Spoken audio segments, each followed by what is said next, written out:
Welcome to Burly's World, everyone. This is the first interview for our mini series on Against All Odds, comeback stories. And today I invited a friend of mine, Dan Labonte, and he is from where in Canada, Dan? I'm just across the border from Detroit. Okay. Probably the best way to go. All right. Well,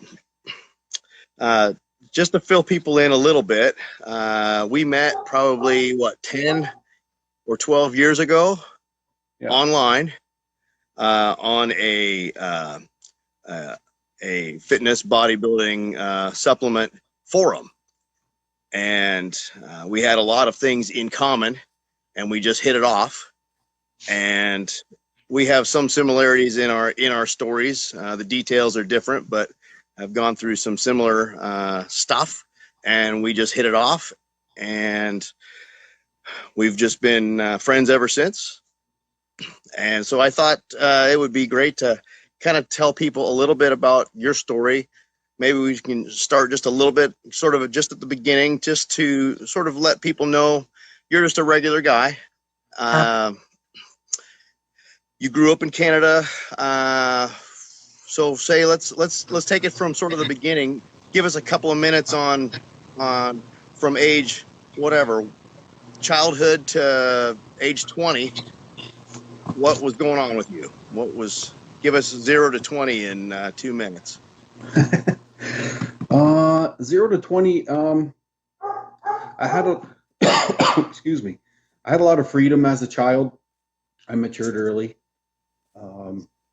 I moved out at 17 years old. Actually, I ran away and took a Greyhound bus across the country and called my mom when I got to the West Coast. Poor thing, 2 or 3 days, and she had no idea where I was. I feel so bad for that, but I was a musician. I tried to make it in a band, and with no business knowledge and only being 17, no matter how good you play, you're not going to make it. So from there, I was a high school dropout. I joined the military.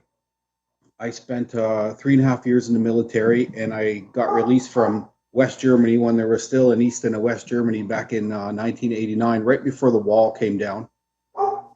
I got out of the military, and I thought, I'm going to do music for my profession. So I went to university for guitar, and I got a degree in classical guitar. And then the natural progression after that, which I probably didn't really put a lot of thought into, was to become a teacher. So I got a bachelor's and a master's degree in teaching, and then I taught for a while. Well, at the same time, I opened up some music schools and music stores, and I ended up quitting my teaching job to just run the business because there was more freedom, and I was my own boss, and I don't like people. And how long were you running the music stores for? The music store was open for 6 years. Okay. Oh, I lost you. The video looks like you're just frozen. Yeah, Let's you're frozen too. Back. I hear you, but there we go. All right. Okay. All right. Go ahead. And continue on. I supply taught as a substitute teacher while I ran my music stores, and we went from 12 students that I taught myself to over 1,000 students and 22 teachers, and I didn't teach any.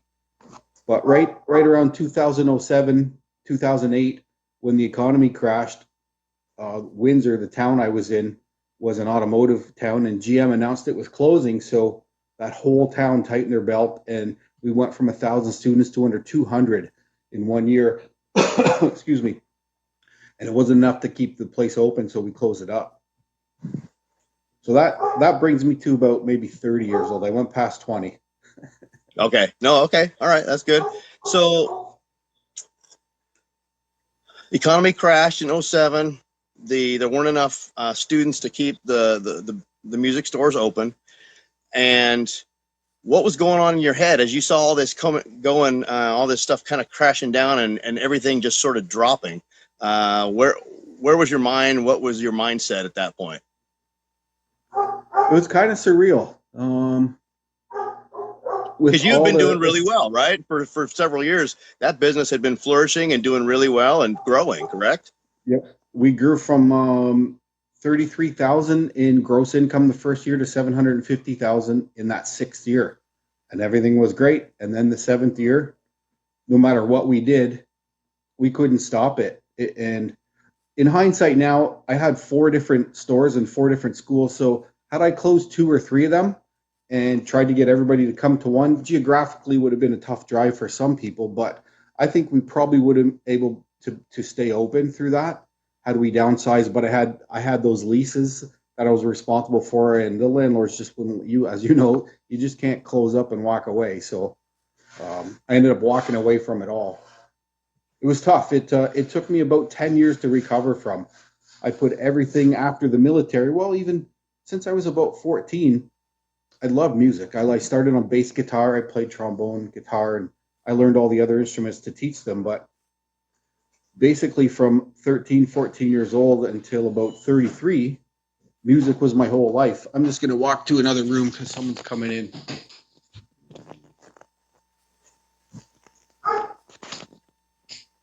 There we go.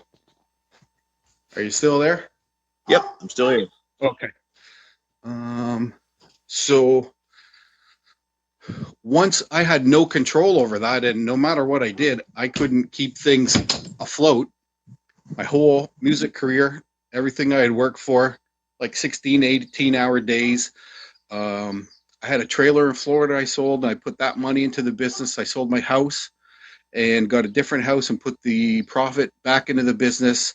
I maxed out my credit cards, and no matter what happened, looking back now, I probably should have stopped early and saved the debt.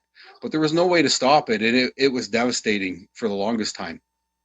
Well, I'm sure you were trying to salvage what you had, and I'm going to guess you probably thought, well, if I can get through this, we can get through this, over this hump in the road, and we can make it through this, and we can move forward and prosper again. But yeah, but at some point you run out of money to keep sinking into the business. Yeah, it was really I had four separate leases. One store was 10,000 square feet itself. So they were big properties, and they took a lot of people to run. Like those 1,000 students, or even in that final year, the 750,000 gross, I only took home about 60,000. So there still wasn't a lot of profit yet, but the students and the income was paying for the spaces. And then once we could consolidate that, I was hoping at tightening things a little bit here and there and skimming some profit. But I never got to that phase. But I learned some good lessons.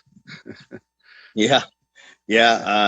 I've done some other videos on lessons learned, and how the ones that hurt the most seem to be the ones that are the most indelibly written on your brain that you don't want to repeat. So you closed up the businesses, and you walked away, and you said, what do I do now? What's next? I'm guessing. What was your self-talk at that point? Yeah, there was no real long-range goal for probably, I'm going to say 4 to 6 years. It was just take different jobs here and there. I worked at a junkyard for a while. I worked on a sugar beet pile. Sugar beets, I don't know if you guys get sugar, but in Michigan here, we sell a lot of sugar beets to Michigan. They're like big giant beets that they boil, and they take the sugar from. That's how white processed sugar is made. So I worked on a machine harvesting sugar beets. I got some work as a personal trainer, but I live in the middle of nowhere. So a small town, people couldn't really afford a trainer. I could get maybe 10 or 12 people at a time, but not enough to live off of. You were working on a beet farm, and you Right. worked as a personal trainer for a while, but there just wasn't enough to keep that going. So, Yeah. So what was next? We have 2 acres, so I took an acre and I grew vegetables. I grew a membership farm back. This would have been probably right around 2008 or 9, and we had about 32 or 34 members that all paid $300 a month, and we would grow vegetables, and every Saturday they'd come and pick them up. We had pigs and chickens and eggs, so I was preparing for the worst to make sure my family had food. We heated with wood. One summer, I think it might have been that summer, I hand chopped 16 cords of wood because I couldn't afford to buy it. I couldn't afford a log splitter, so I hand split all the wood for the winter. Only 1 year. That'll never happen again. I think I'll burn myself before I do that again. But That's a lot of wood. Somehow, I'm not quite sure the revelation, but I came to a point where I said, "This is enough." I like to think I'm a good person deep in my heart, but I had looked around myself and I was giving more to others than I was taking care of myself and my family first. So I said, "That's enough. We're going to start." We had a couple dogs by then, and I said, "We're going to work on our dog breeding business, and we're going to build this business from the ground up, just like I did the music store. And we're going to put ourselves first." Okay, so just going to back up just a little bit. Now you had been doing some hobby dog breeding for a while, correct? Yeah, we got a girl when we moved out to the country. It would have been a year before my music stores collapsed. And I said, I had to talk with my wife. I said, "Why don't we get a purebred in case we want to breed her later?" She said, "No, purebreds are too much money. Let's just get a farm dog." So I didn't really talk her into it. I think I just said, "I'm just getting purebred." I just didn't listen to her. And it turns out that it was the right decision, luckily. So sometimes it's better to ask forgiveness than to ask permission, right? Yeah. I'm sure I'm gonna have to ask her after this video and see if she still regrets that decision. But now we still give to others, but I was giving to others without caring for myself and my family first. So we now, as you know, we've set up a free service dog program for veterans. So we do donate a lot of time and a lot of money to others and people in need, and we go beyond that. But I make sure that we're taken care of first, and that's something that was missing from my formula in the beginning. Even in the music store, people would ask for a discount on a guitar. They would have a story about they don't have a lot of money, and I would feel bad, and I would give them all my profit. So I wasn't really profiting enough to survive at that point. So I had to find that balance between charity and self-care, I guess. Mm-hmm. So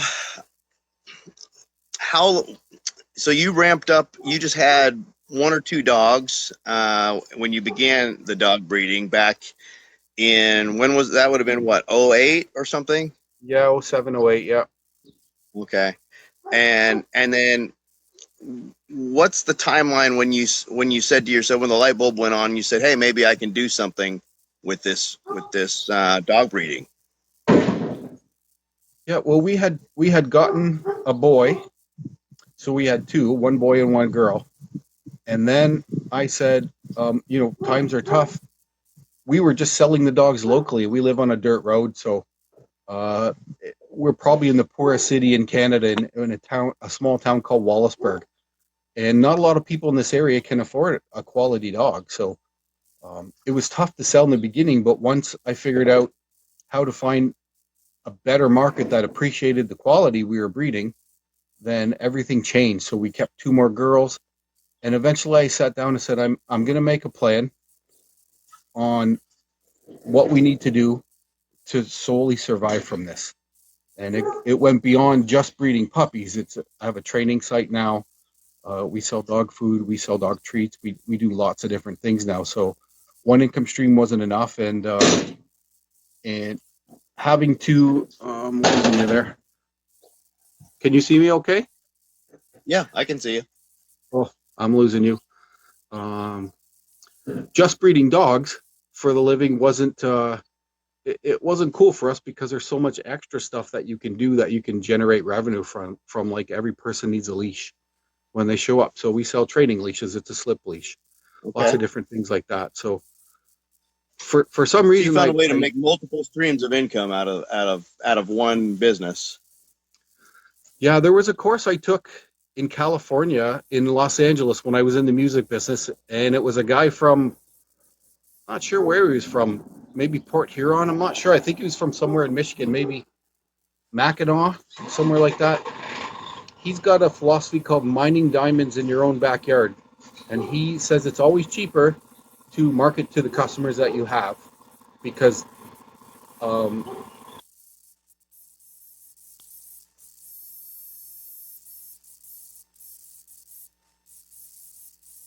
provide them with services they need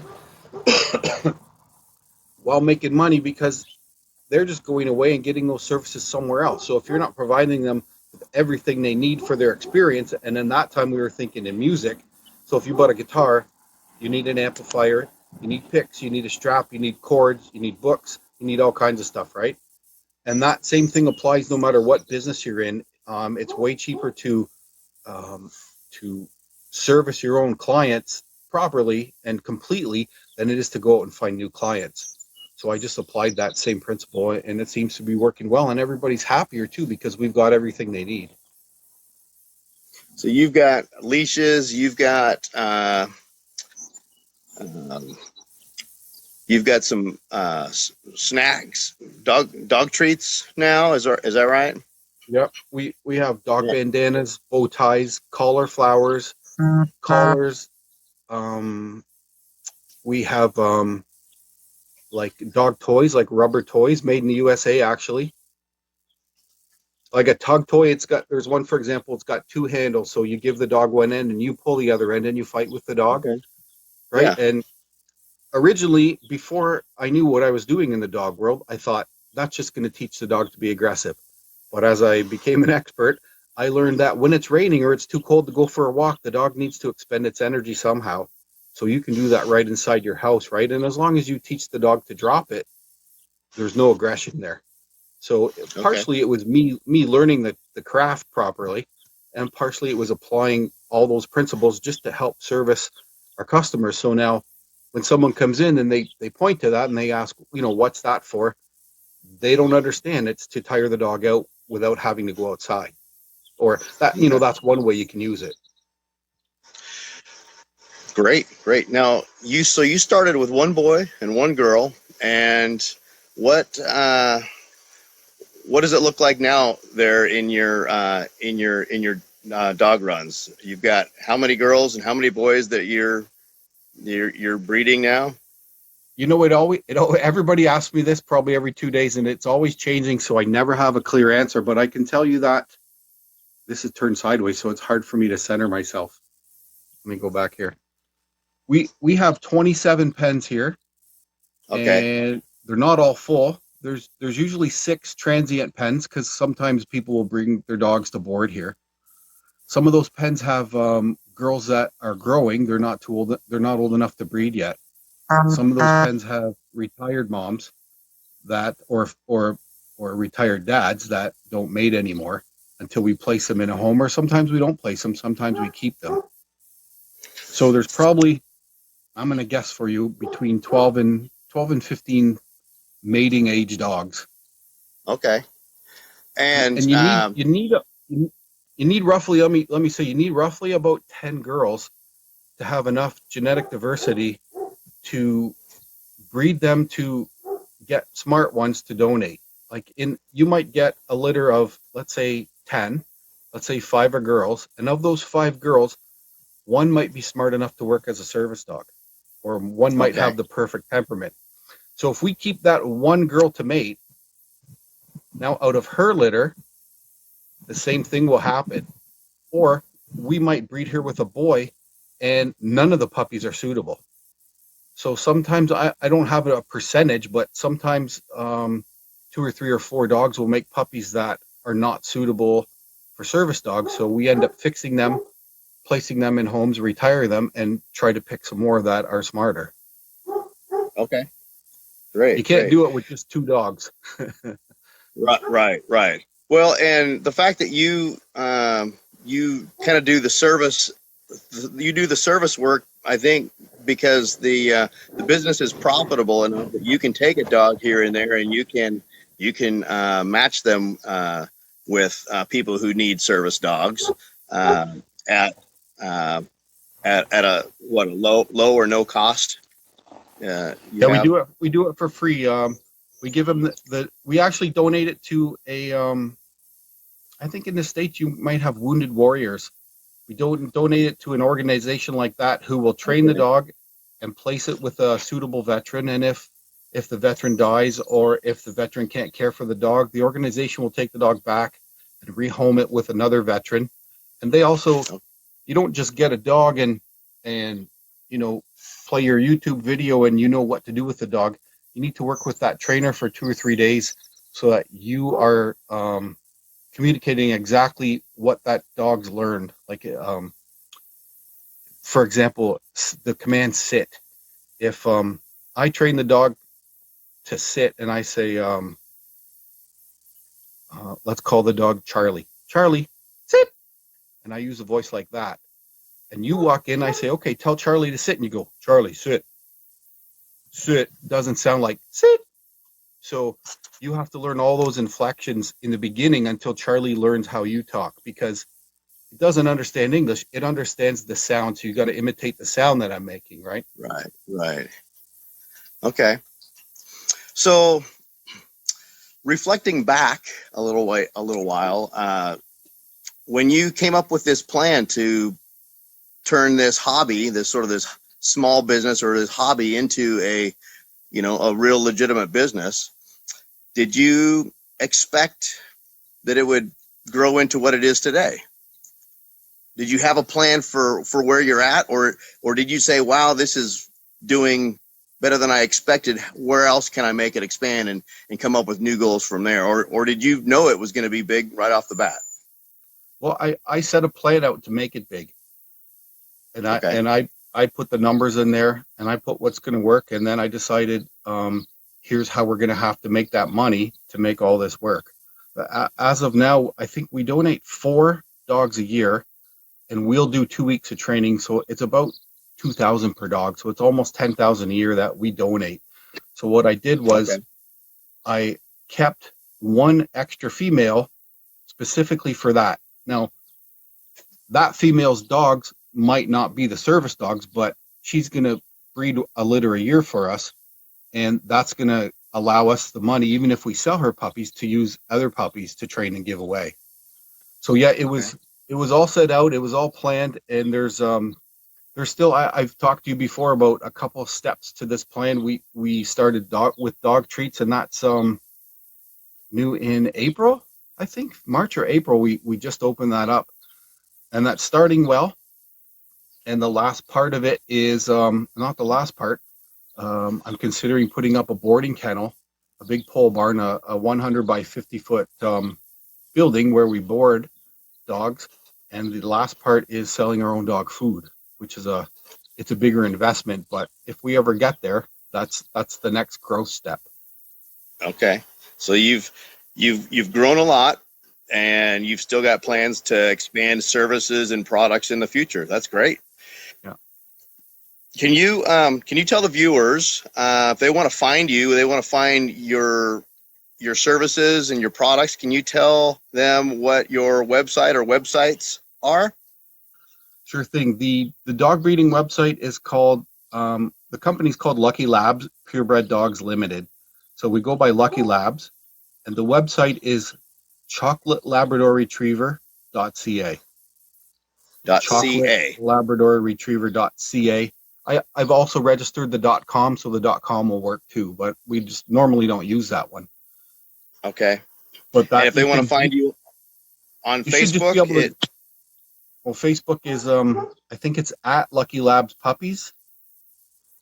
Okay. I think if you put Lucky Labs in there, there's a big there's a shelter in the US. They might be in Texas called Lucky Labs. That's not us. We get mistaken for them often.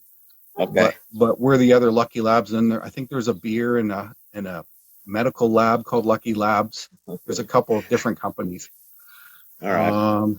Use our best judgment when looking for you then. Yeah. Our dog treats and our cauliflowers and the CBD oil we sell and the puppy training course is all, there's a couple different website names, but if you go to puppytrainright.com, so it's puppytrained with a D, puppytrainedright.com. The menu there, you can see all the different products on the different pages. Okay. Great. Well, this is great.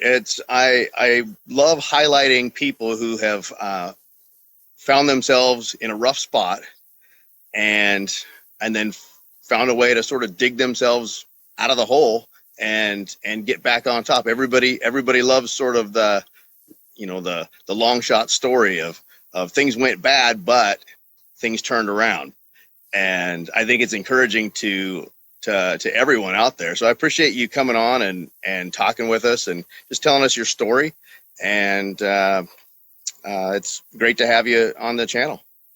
It was my pleasure, and I'm getting a cramp holding this phone sideways, but we had a couple of glitches there. It's no problem though.